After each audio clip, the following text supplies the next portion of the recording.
सभी प्यारे भक्तों को राम राम। आज भगतमाल में से कथा करेंगे भगत श्री हरि व्यास देव जी और श्री गणानंद जी और श्री व्यास दास जी।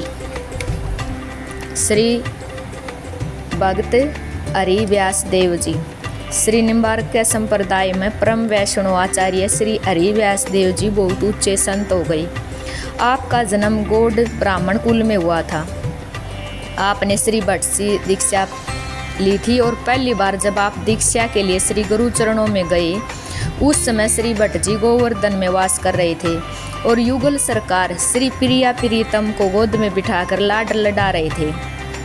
श्री भट्ट ने पूछा, हरिव्यास हमारे अंगों में कौन विराजते हैं? हरिव्यास जी ने बोले, महाराज कोई नहीं। इस पर श्री भट्ट ने कहा, अभी तुम शिष्य होने योग्य नहीं हो। अभी 12 वर्ष तक श्री गोवर्धन की परिक्रमा करो। गुरु आज्ञा प्राप्त कर अपने 12 वर्ष तक परिक्रमा की। तत्पश्चात फिर गुरु समीप आए। गुरुदेव ने फिर वही प्रश्न किया और इस पर उन्होंने वही पुराना उत्तर दिया। पुण्य 12 वर्ष श्री गोवर्धन की परिक्रमा करने की आज्ञा हुई।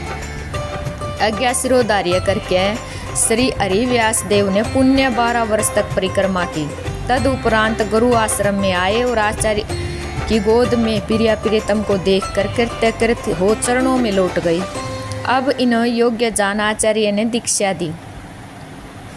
भगतमाल में आपके संबंध में एक बड़े प्रभावशाली वृत्तांत का वर्णन है। ये अपने सैकड़ों विद्वान शिष्यों को साथ लेकर भगवत भक्ति रूप अलौकिक रस की वर्षा करते हुए पंजाब प्रांत के गढ़ियावल नामक ग्राम में पहुँचे। गांव के बाहर एक उपवन में एक देवी का मठ था और वहां के राजा की ओर से सैकड़ों बकरे बलिदान के लिए वहां बंधे हुए थे और निरीह पशुओं की यह दयनीय दशा देखकर स्वामी जी की आंखों में आंसू आ गए। सब शिष्यों सहित वे वहां पर चलते बने। रात को राजा स्वप्न में देखता है कि देवी बड़ा ही भीषण रूप धारण करके उसके सामने खड़ी है और डांट कर कह रही है, दुष्ट, तुमने मेरे नाम पर जो क्रूर कर्म जारी कर रखा है उसे आज एक भगवत भगत का चित्त दुखी हुआ है। भगवत भगत के इस अक्षोभ से मेरा शरीर जला सा जा रहा है। अतः जाकर उन सब बकरों को खोल दे और फिर कभी ऐसा कर्म न करने की प्रतिज्ञा कर। साथ ही स्वामी जी से जाकर माफ़ी मांग और उनसे दीक्षा ले। मैं भी वैष्णव दीक्षा लूँगी। राजा घबरा कर उठा और तुरंत स्वामी जी के पास पहुँच चरणों में गिरकर क्षमा याचना की। स्वामी जी ने उसे आशीर्वाद दिया और सवेरे उसे तथा देवी जी को वैष्णव दीक्षा दी। कहा जाता है कि उस स्थान में अभी भी वैष्णो देवी का सुप्रसिद्ध मंदिर है। वहाँ अब तक जीव बलिदान नहीं होता, फूल पतासे चढ़ते हैं। इसके बाद आप वृंदावन आए और गुरुदेव श्री भट्ट जी के आज्ञा अनुसार युगल शतक पर संस्कृत में भाष्य लिखा। स्वामी जी ने संस्कृत में कई मूल्य ग्रंथ भी लिखे हैं। इसमें प्रसन्न भाष्य मुख्य है और 10 श्लोकी के अनन्य भाष्यों में इसमें विशेषता यह है कि वेद के तत्व निरूपण के तरीके उपासना पर काफ़ी जोर दिया गया है। ब्रज भाषा में युगल शतक नामक पुस्तक में आपने 100 दोहे और 100 गेय पद संग्रहित हैं और जो मिठास में अपना जोड़ नहीं रखते। ऊपर दोहे में जो बात संक्षेप में है वही नीचे पद में विस्तार से कही गई है। श्री गणानंद जी। श्री गणानंद जी का जन्म संवत 1746 के लगभग हुआ था और ये भटनागर का स्थित थे। फारसी ब्रजभाषा और संस्कृत साहित्य में इनकी विशेष अभिरुचि और पहुँच थी। पहले वे मुगल बादशाह के राज्य कार्यालय में एक साधारण अधिकारी थे, पर बाद में अपनी कार्यदक्षता, स्वामी भक्ति और परिश्रम के प्रभाव से बादशाह मोहम्मद शाह के खास कलम हो गई। काव्य और संगीत का उन्होंने अच्छा अभ्यास था। उनकी कविता बड़ी सरस, मधुर और भक्तिपूर्ण होती थी। आरंभ से ही वे भगवान श्री कृष्ण की रस लीलाओं के प्रेमी थे। श्री नंद कुमार के दरबार का आश्रय ही उनके लिए परम मान्य था। वे उच्च कोटि के प्रेमी थे। लौकिक प्रेम को अलौकिक, सर्वथा दिव्य अथवा ईश्वरीय बनाने में उन्होंने जो सफलता पाई है वह भक्ति जगत की एक अत्यंत मौलिक और अपूर्व देन है। पहले वे सुजान नामक एक वेश्या के रूप और सौंदर्य पर आसक्त थे, पर बाद में उन्होंने अपनी आसक्ति भगवान श्री कृष्ण की भक्ति के चरणों में समर्पित कर दी। उनके जीवन में एक अद्भुत पूर्व घटना हुई। वे मुहम्मद शाह को राजसभा में बैठे हुए थे और कुछ दरबारियों ने बादशाह से कहा, गणानंद बहुत अच्छा गाते हैं। बादशाह के कहने पर गणानंद ने नहीं गाया, पर सुजान के कहने पर उन्होंने उसकी ओर मुख करके गाया। सारी सभा में आनंद छा गया। बादशाह ने उसकी प्रशंसा की, पर अज्ञावेलना के अपराध में उनको राजधानी से बाहर निकाल दिया। गणानंद तो नंद कुमार की छवि पर बिक चुके थे। देशपति रूठे तो रूठ जाए, पर ब्रज राज न रूठे। बादशाह के उच्च अधिकारियों ने संसार की माया का त्याग कर दिया। वे चल पड़े ब्रज की ओर। भगवान राधा रमन की लीला भूमि में पहुंची तो गए। कालिंदी के नीले जल को देखकर नीलमणि नंद नंदन का स्मरण हो आया। नैनों में जल उमड़ पड़ा, उनके प्राण कलप उठे। अधरों ने कंठ की वाणी का भाष्य किया। गुरनी बतायो राधा मोहन हो गायो, सदा सुखद सुआयो वृंदावन गाडे गही रहे। अद्भुत अभूत महिमंडन परे त परे, जीवन की लाऊ हा हा क्या न ताही लही रे। आनंद को गन छायो रैत निरंतन ही, सरस सुदे सो पपैया बन बई ही रे। जमुना के तीर केली कोलाहल भीर, ऐसे पावन पुलिन पे पतित परी रही रे। जगत में नैनों के पतित और भगवान के नैनों में परम पावन गणानंद ने रासथली वंशीवट के मनोरम क्षेत्र में धरना देकर रासेश्वर के दर्शन की इच्छा की। वे समय समय पर भगवान की वियोग श्रृंगार से सजाया करते थे और आकाश में उमड़ते बादलों को देखकर अन्योन्यपूर्वक कहा करते कि तुम मेरे नैनों के असुर जल को सुजान घनश्याम के अंगने में बरसा दो। कभी कभी चातक की तरह प्रियतम को संबोधन कर कह उठते थे, आरवंत पिपहन को गना आनंद जू पहचानियो कहाँ तुम। प्रेम की गुड़ से गुड़ अंतर्दिशा की सूक्ष्मता का परिचय उनकी उक्ति में अच्छी तरह मिलता है। वे प्राय वंशीवट के निकट वृक्ष के ही तले रहा करते थे। कभी कभी समाधि में 2-2-3 बीत जाते थे। ब्रजवास कला में इन्होंने सुजान सागर की रचना की और वे निम्बार्क के संप्रदाय में दीक्षित थे। संवत 1796 में नादिर शाह ने भारत पर आक्रमण किया और वृंदावन में नादिर शाह के सिपाहियों ने बादशाह मोहम्मद शाह के खास कलम को फक्कड़ के वेश में देखकर जर जर जर कहा और खजाना मांगा। गणानंद के पास सिवाय ब्रज रज के और कुछ भी नहीं था। उन्होंने 3 बार रज रज रज कहा और उसके ऊपर ब्रज रज डाल दिया। सिपाहियों ने उनका दाहिने हाथ काट डाला। विरही गणानंद के प्राण सुजान नंदलाल के विरह में चीख उठे। उनकी काव्य भारती के करुण स्वर में गाया, अदर लगे आनी करी है पयान प्राण, चात चलन ये संदेशो ले सुजान को। उन्होंने पूरा छंद अपने खून से तकिए पर लिखा और सैनिकों ने थोड़े समय के बाद उन्होंने जान से मार डाला। अंतिम समय में भी विरही ने घनश्याम को ही पुकारा। श्री व्यासदास जी। बुंदेलखंड के ओरछा के राजपुरोहित पंडित सुमोखन शर्मा शुक्ल की धर्मपत्नी ने मार्गशीर्ष कृष्णा पंचमी विक्रमी संवत 1567 को एक पुत्र रतन पाया। बालक का नाम हरिराम रखा गया। पिता ने यथावसर सब संस्कार कराए और अध्ययन कराया। यथा समय पुत्र का विवाह भी उत्तम कुल की सुशीला कन्या से कर दिया। पंडित हरिराम बहुत ही प्रभावशाली विद्वान थे। बड़े बड़े विद्वान इस युवक से शास्त्रों का मर्म समझने आते थे और पिता के परलोकवासी होने पर ओरछा नरेश राजा मधुकर शाह के ये राजपुरोहित हो गए। इन्होंने वाद विवाद करके पंडितों को पराजित करने का व्यसन था। कहीं किसी विद्वान का नाम सुनते, कहीं शास्त्रार्थ करने पहुंच जाते। इनके साथ राज्य के अंगरक्षक रहते थे और एक बार ये काशी पधारे। वहाँ के गणमान्य विद्वानों से भी शास्त्र चर्चा हुई और उसमें इनकी उत्कृष्टता रही कि श्रावण मास में बड़े बड़े विधि विधान से इन्होंने विश्वनाथ जी का अभिषेक कराया। भगवान आशुतोष प्रसन्न हुए। उसी रात सोपन में एक साधु ने इनसे शंका की, विद्या की पूर्णता कब है? इन्होंने उत्तर दिया, सत्यासत को जानकर प्राप्त करने योग्य पदार्थ को प्राप्त करने में। साधु ने कहा, पंडित जी, आप दूसरों को जितना समझते हैं उतना स्वयं क्यों नहीं समझते? विद्या की पूर्णता जब प्राप्त करने योग्य पदार्थ को प्राप्त करने में है, तब वाद विवाद के द्वारा दूसरों को लज्जित करने से क्या प्राप्त हो जाएगा? वह पदार्थ तो भक्ति से ही प्राय है। भगवत भक्ति में ही विद्या की पूर्णता है। अपनी विद्या को पूर्ण करने के लिए आपको भक्ति करनी चाहिए। अपूर्ण और अधूरी विद्या क्या आपको शोभा देती है? पंडित जी आगे जागे तो उनका विद्या का नशा उतर गया था। काशी में जीत कर भी वे अपने को हारा हुआ मान रहे थे और यही उनकी सच्ची विजयी थी। उनके जीवन का मंत्र हो गया, वही वड विद्या जामे भक्ति को प्रबोध होए। काशी से वे सीधे ओरछा चले आए। अब उन्होंने धन दौलत मान प्रतिष्ठा आदि सब व्यर्थ मालूम होने लगे। किसी महापुरुष की शरण ग्रहण करने के लिए उनका हृदय ललक उठा। उसी समय महाप्रभु श्री हित हरिवंश जी के शिष्य संत श्री नवलदास जी ओरछा पधारे।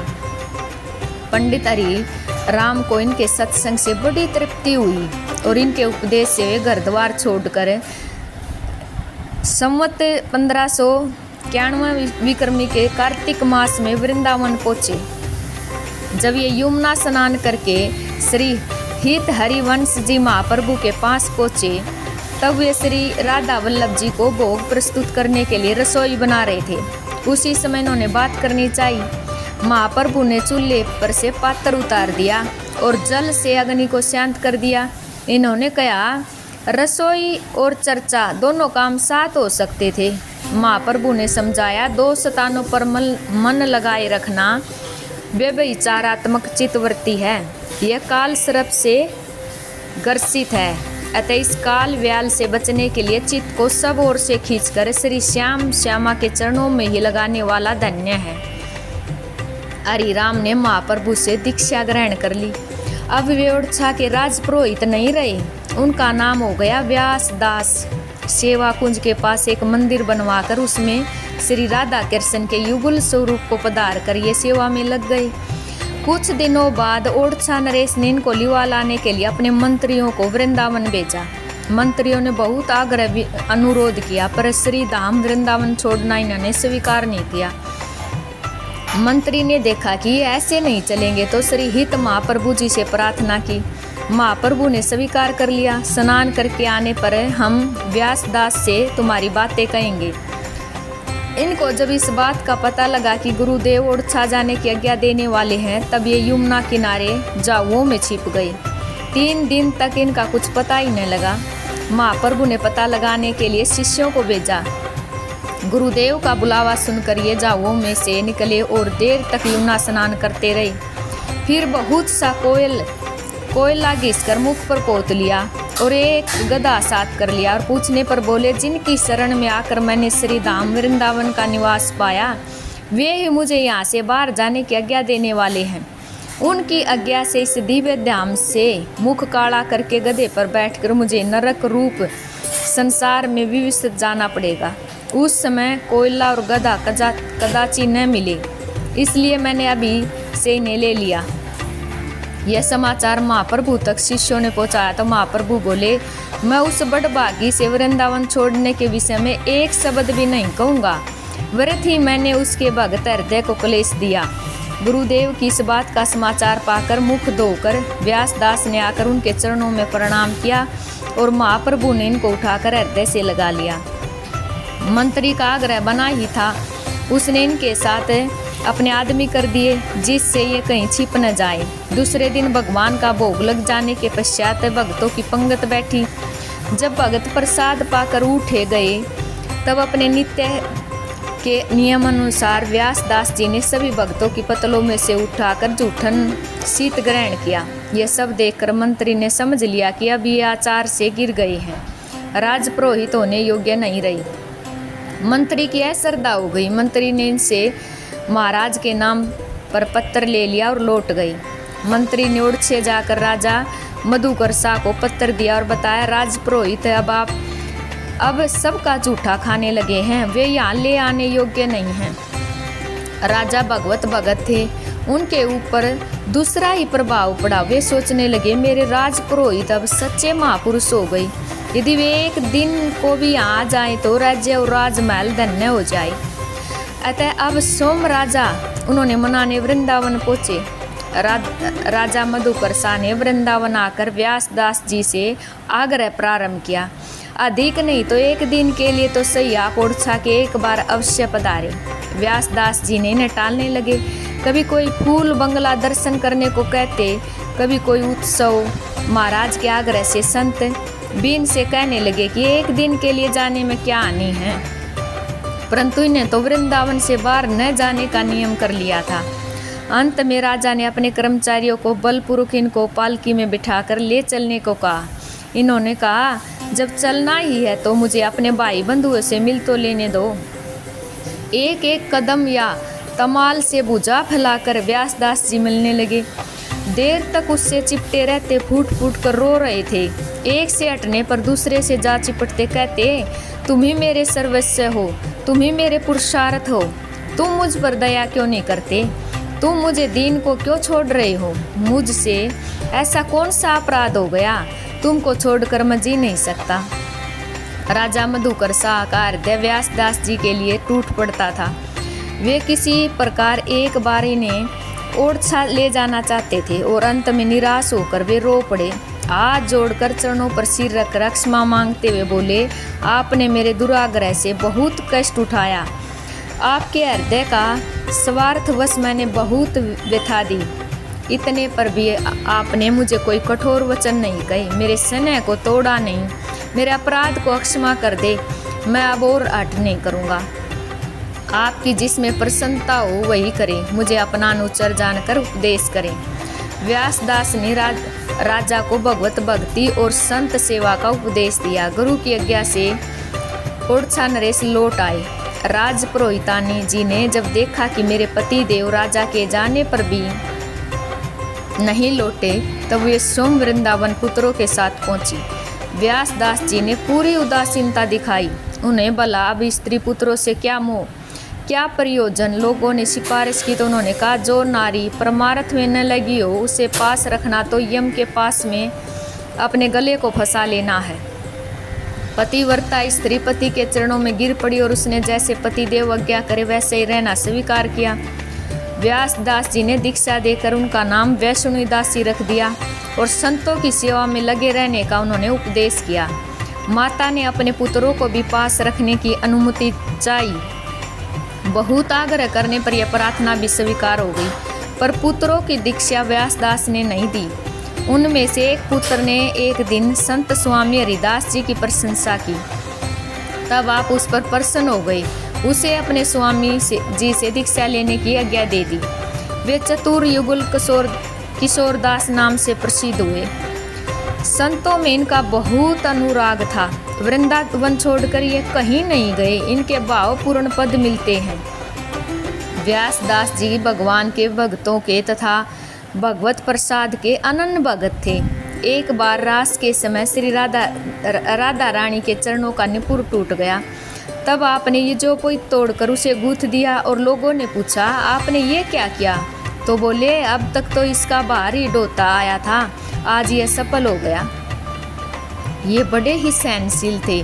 एक बार एक संत इनकी परीक्षा करने आए और कहने लगे, मुझे बहुत भूख लगी है, शीघ्र भोजन कराओ। इन्होंने कहा, आप विराजे, थोड़ी देर में ही प्रभु को राज भोग लगेगा, तब भगवत प्रसाद आप पा लेना। भोग लगे बिना कैसे आप भोजन कर सकते हैं? संत ने इतना सुनते ही गालियाँ देना प्रारंभ किया। ये चुपचाप सुनते रहे। दर्शकों में से कुछ को बुरा लगा, वे संत को मना करने लगे, तो इन्होंने रोक दिया। और जब भगवान का भोग लग गया तब प्रसाद का थाल लाकर संतों के सामने रखकर नम्रता से बोले, प्रभु आप पहले प्रसाद पाले, जो गालियाँ शेष रह गई उन्होंने फिर दे देना। संत प्रसाद पाने बैठ गए और वे उनको हवा करने लगे। प्रसाद पाकर झूठी थाली संतों ने इनके सिर पर दे मारी। ये वह सब जूठन बटोर कर पाने लगे।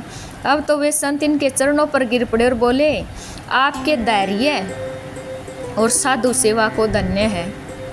श्री ठाकुर जी को एक बार ओडिशा से आई रतन जड़ित वंशी धारण कराने लगे, तो वंशी मोटी होने से प्रभु की उंगली किंचित छील गई। इन्हें बड़ा दुख हुआ। वंशी मंदिर में रखकर जब ये बाहर आए तब श्याम सुंदर ने सोमवंशी धारण कर ली। इसी प्रकार किसी को भेजी जरकसी पाग ये ठाकुर जी को एक बार बांध रहे थे, पर बहुत प्रयत्न करने पर भी मनो अनुकूल पाग बंधती नहीं थी। इन्होंने कहा मेरी बांधी पसंद नहीं आती तो आप ही बांधो। पगड़ी रखकर ये मंदिर से बाहर आ गई। ठाकुर जी ने स्वयं पगड़ी बांध ली। भगवान के महाभाग भक्त उनसे नित्य अभिन्न होते हैं। ऐसे भक्तों के सामने प्रभु की लीला सदा ही प्रकाशित रहती है। व्यास दास जी ऐसे ही श्री राधा कृष्ण के नित्य सेवक थे। इनके व्रज भाषा में बड़े ही सुंदर पद मिलते हैं। इनमें से कुछ नीचे उद्धृत किए जाते हैं। हम कब होएंगे व्रजवासी, ठाकुर नंद किशोर हमारे ठुकरानी राधासी। कब मिले वे सखी सहेली हरिवंशी हरिदासी। वंशी तट की शीतल छैया सुभंग नदी जुमनासी। जाको विभव करत ललासा कर मिड़त कमलासी। इतनी आस व्यास की पुजहू वृंदा विपुन विलासी। जो सुख होत भगत गरावे सो सुख होत नहीं बहु संपत्ति। बांझ ही बेटा जाए जो सुख भगतिन को चरणोदक पीवत गात लगाए। सो सुख सुपने में नहीं पायत कोटिक तीर्थ नाए। जो सुख भगतन को मुख देखत उपजत दुख बिसराए। जो सो सुख होत न काम ही कबू कामनी उर लपटाए। सो जो सुख होत भगत वचन सुनी नैनो नीर भाए। सो सुख कबू न पयत पितु घर पूत को पूत खिलाए। जो सुख होत मिलते साधवन सो छिन छिन रंग बढ़ाए। सो सुख होत न रंग व्यास को लंक सुमर ही पाए। साचे मंदिर हरि के संत जिनमें मोहन सदा विराजत। तिन्ह छोड़त अंत जिनमें रुचि कर भोग भोगवत 500 स्वाद अदंत। जिनमें बालत हसत कृपा करी चितवत नैन सुपंत। अपने मत भागवत सुनावत रति दे रस बरसंत। जिनमें बसी संदेह दूरी करी दे धर्म परजंत। जान संत तान भागवत भगत सुशील अनंत। जान व्यास तान रास रस वृंदावन को मंत।